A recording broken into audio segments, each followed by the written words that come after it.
What if the most dangerous man in alien Earth isn't Yutani, isn't Cavalier, and isn't even the alien threat lurking beyond Prodigy's walls?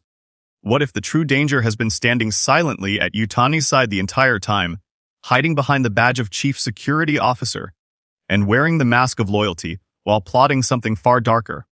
I'm talking about Morrow. And trust me, his story is not what you think.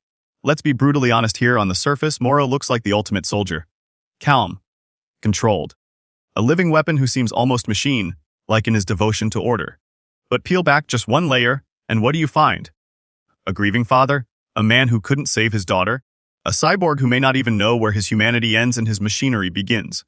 And that's where the danger lies.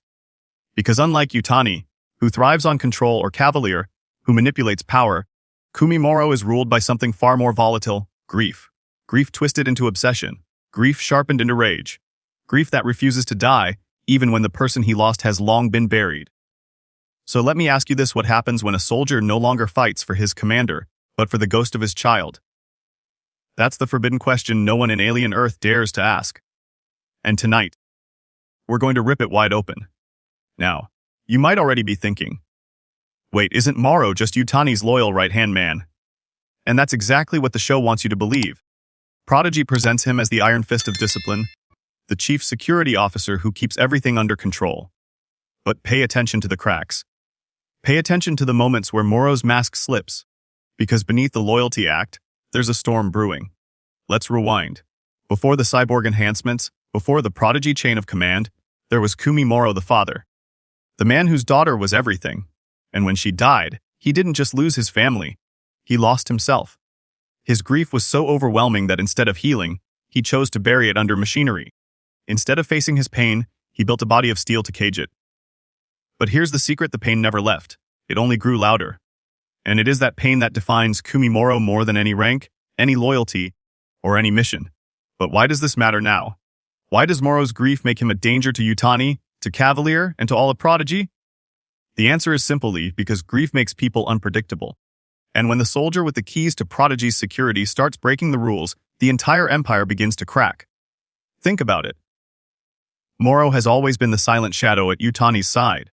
Always watching, always calculating, always enforcing. But who is he really enforcing for? Prodigy? Yutani? Or the memory of his daughter? Because if his loyalty lies with the dead, then no living leader is safe. And that's exactly what we've started to see. Let's talk about his obsession with Yutani. On paper, it looks like devotion. The kind of loyalty every commander dreams of, but look closer. It's not admiration. It's paranoia. Morrow doesn't follow Yutani out of faith. He shadows him because he needs to control him. Because if Yutani's empire ever threatens to interfere with the one thing Morrow still clings to, his daughter's memory, then Morrow will burn it all down. And here's where it gets really unsettling. He might already be planning to do just that. In the background of alien Earth, there are whispers that Morrow knows more about Cavalier than anyone is letting on. Forbidden knowledge. Secrets buried so deep that even Yutani doesn't dare to acknowledge them. And if those secrets are true, then Morrow is not just a soldier. He's a man sitting on a powder keg of truths that could obliterate Prodigy from within. But before we dive into those secrets, let's stop and face the controversial truth about Morrow right now: he's selfish. Yes, I said it. While the rest of Prodigy fights for survival, for power, for the future of humanity, Morrow fights for one thing only: his own guilt, his own grief, and the ghost of a little girl who's never coming back. That's not loyalty. That's obsession. And obsession is dangerous. So here's the real pain point. The thing that makes Morrow one of the most unlikable yet fascinating characters in alien Earth. He doesn't care who gets destroyed as long as his grief is fed. He doesn't care who he betrays, who he manipulates, or what system he burns. And that means when the time comes, he won't hesitate to turn on Yutani. But let me ask you, do you think Yutani actually knows this? Do you think Cavalier suspects? Or is Morrow playing the ultimate long game, silently biding his time until he can strike from the shadows? Because if there's one thing we've learned about Morrow, it's this: he doesn't get stronger when you comfort him. He doesn't grow when you coddle him. He thrives under pressure. He thrives under criticism. And the only time he changes is when someone finally calls him out. Which raises the question: what happens when the entire empire pushes back against him? Does he crumble? Or does he become the monster he's been hiding all along? By now, You're starting to see why this character is so dangerous, right? He's not bound by loyalty. He's not bound by duty. He's bound only by loss. And that makes him unpredictable, unstoppable, and absolutely terrifying. But don't worry, we're just getting started. Because what I've told you so far is only the surface of Morrow's forbidden truth. The real danger isn't that he lost his daughter. The real danger is what he's willing to do to bring her back, or at least, to avenge her memory. And the secrets he's hiding about Cavalier, about Prodigy, and about himself are enough to change the course of alien Earth forever. And if you want to know the darkest secret Morrow's been keeping, stay with me. Because in the next part, I'm going to reveal the hidden evidence that proves Morrow may already be preparing to betray Yutani, and maybe even bring down Prodigy itself. What if I told you that the most dangerous force in alien Earth isn't the xenomorphs clawing in the dark, isn't Prodigy tightening its grip, and isn't even the cold ambition of Yutani himself, but one single man. A man built half from grief, half from steel, and held together only by rage. That man is Chief Security Officer Morrow. And the truth about him is the most forbidden story in the entire series. Think about it for a second. We've watched Yutani build his empire, Cavalier corrupt it from within, and Prodigy spread like a cancer across the stars. We've seen alien specimens devour crews, tear through ships, and haunt colonies. But what if all of that, the empire, the war, even the alien terror, was just a distraction from the real threat hiding in plain sight? The soldier who doesn't just follow orders, but rewrites them. Now here's the part that chills me. Morrow doesn't kill for survival. He doesn't protect for loyalty. He doesn't obey for duty. He acts because of something far darker. Something no chain of command can control. He acts because he lost his daughter. And when a soldier fights for the dead, there are no rules. So let me ask you this. What happens when a grieving father with the strength of a machine, the training of a soldier, and the cunning of a survivor decides that his mission matters more than the lives of everyone around him? That's the forbidden question nobody in alien Earth dares to ask. But tonight we're asking it.